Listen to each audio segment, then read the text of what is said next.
गंगा के लिए है। मैं हम्म। गंगा को लेके बहुत चिंतित हाँ। रहती हूँ।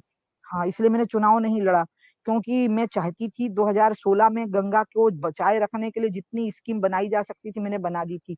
20,000 करोड़ की फंडिंग का जैसा डिस्ट्रीब्यूशन करना था करके कैबिनेट का अप्रूवल ले लिया था। लेकिन मुझे लगा कि गंगा सरकार की बनाई हुई नहर नहीं है जो सरकार से मॉनिटर होगी।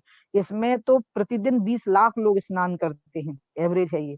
तो ऐसी इस स्थान के लिए तो लोक जागरण और संतों के अंदर इसको ठीक रखने की इच्छा हो ज्यादा जरूरी है।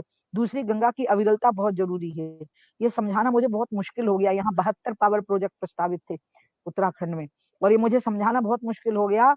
अब मैं आपको राम जन्मभूमि और गंगा से थोड़ा सा कंपेरिजन करके अपनी बात खत्म करूंगी कि हम्म। राम की जन्मभूमि पर रामलला बैठे हुए थे। ढांचा 6 दिसंबर को गिर चुका था, मेरी आंखों के सामने गिरा था। मैं वहां मौजूद थी। मैं अपोलॉजी नहीं कर रही थी, मैं फांसी पे चढ़ जाने को तैयार थी, लेकिन रिपेंट भी करने को तैयार नहीं थी। हम्म। और मुझे ये भी पता था कि यहाँ कभी भी मस्जिद नहीं बनेगी, हाँ। चाहे 1,000 साल तक रामलला यहाँ ऐसे बैठे रहे, ये मेरा यकीन था। लेकिन अगर यहाँ गंगा को रोकने वाले प्रोजेक्ट बन गए तो ये नहीं टूटेंगे, फिर गंगा खत्म हो जाएगी, मर जाएगी, उसकी भ्रूण हत्या हो जाएगी। हम्म। यही उसकी भ्रूण हत्या हो जाएगी उत्तराखंड में। और यही लड़ाई का अंत में बहुत बड़ी लड़ाई का कारण बनी, एक अंदरूनी लड़ाई का, जिसकी मैं बाहर कभी चर्चा नहीं करूंगी, क्योंकि कौशल्या जी ने इसके साथ खत्म कर रही हूँ।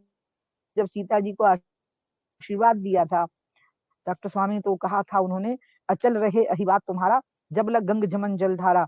जब तक गंगा और जमुना की जलधारा रहेगी तब तक तुम्हारा सौभाग्य अखंड रहेगा। इसलिए मैं आपको कह रही हूँ कि राम की जितनी चिंता आपको है और राम सेतु की जितनी चिंता आपको थी, आपको गंगा की चिंता करनी पड़ेगी। अगर गंगा की धारा सूख गई तो राम का नाम भी नहीं रहेगा। और अभी मेरा पूरा का पूरा बिल्कुल मेरे अंदर गंगा ही बहती है, खून नहीं बहता है। इसी में लगी